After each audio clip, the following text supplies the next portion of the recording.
আসসালামু আলাইকুম দর্শক, আমি শাহিদা। আমার এই চ্যানেলে আরেকটি নতুন ভিডিও দেখার জন্য আপনাদের সকলকে স্বাগত জানাচ্ছি। আশা করি আপনারা সকলেই ভালো আছেন। আলহামদুলিল্লাহ, আমরাও ভালো আছি। আজ আমি দেখাবো কাঁঠালের বিচি দিয়ে চেপা শুটকির বাগার অথবা ভুনা রেসিপি। খুবই সিম্পল কিন্তু খেতে অসাধারণ। চলুন দেখে নিই রেসিপিটি।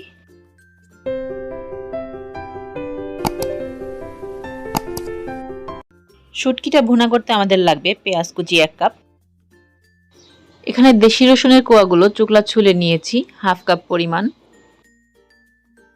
এখানে কাঁঠালের বিচি নিয়ে নিয়েছি হাফ কাপ পরিমাণ। আমি এগুলো চোকলা ছুঁড়ে চিকন চিকন করে কেটে নিয়েছি। আপনারা চাইলে গোল গোল করেও কেটে নিতে পারেন। এখানে আমি চেপা শুটকি নিয়ে নিয়েছি 5টি। এই শুটকিটাকে অনেকে শীধল, চেপা অথবা বাঁশপাতা শুটকিও বলে।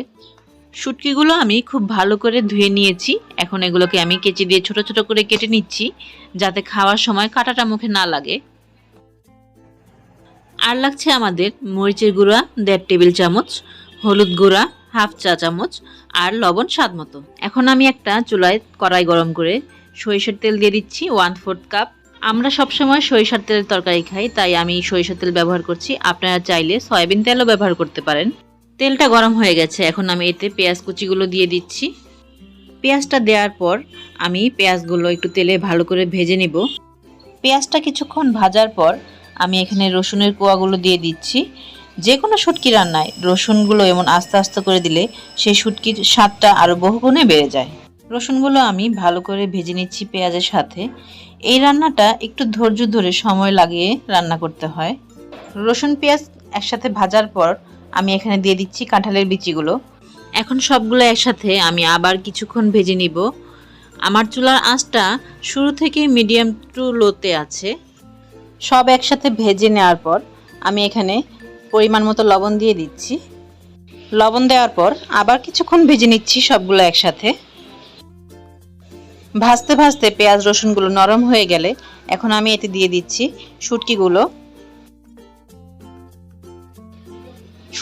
দেওয়ার পর সবগুলো আবার একসাথে কিছুক্ষণ ভেজে নিচ্ছি।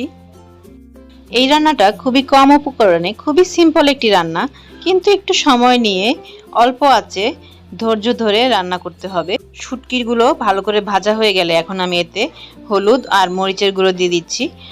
আমরা ঝাল বেশি খাই, তাই আমি এখানে মরিচের গুঁড়ো বেশি দিয়েছি।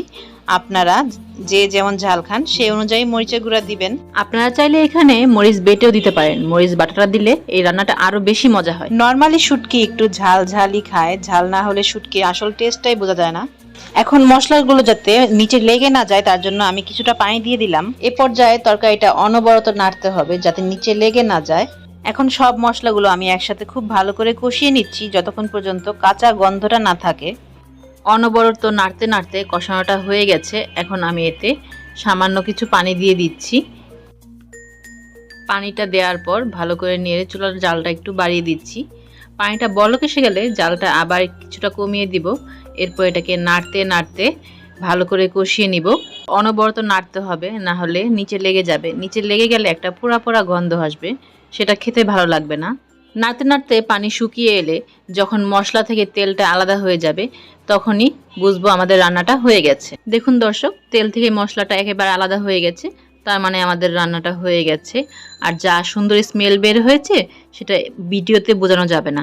আপনারা বাসায় রান্না করেই দেখবেন, খুবই মজা হয়েছে। ব্যাস, রান্না হয়ে গেল আমাদের কাঁঠাল বিচি দিয়ে শুটকির বাগার। আমার এই রান্নাটি যদি আপনাদের ভালো লেগে থাকে তাহলে আমার চ্যানেলটি সাবস্ক্রাইব করে দিবেন, লাইক, কমেন্ট এবং শেয়ার দিয়ে পাশেই থাকবেন। আর পাশে থাকা বেল আইকনটি ক্লিক করে দিবেন যাতে আমি যখনই কোনো নতুন ভিডিও আপলোড করব সরাসরি আপনাদের কাছে নোটিফিকেশন চলে যায়। আর যারা যারা ফেসবুকে আমার এই ভিডিওটি দেখছেন তারা আমার পেজটি অবশ্যই ফলো করে দিবেন। আজকের এই শুটকি বাগারটি আমি খিচুড়ি দিয়ে খাচ্ছি। আপনারা কে কী দিয়ে খেয়েছেন সেটা আমাকে অবশ্যই কমেন্ট করে জানাবেন। গরম ভাত দিয়ে অথবা গরম খিচুড়ির সাথে একটু শুটকি বাগার হলে আমার আর কিছুই লাগে না। এটা দিয়ে অনায়াসে 1 প্লেট ভাত খাওয়া যায়। সো দর্শক, আমি এখন আমার দুপুরের খাবারটি খেয়ে নিচ্ছি আর আপনাদের কাছ থেকে এখানেই বিদায় নিয়ে নিচ্ছি। আল্লাহ হাফেজ।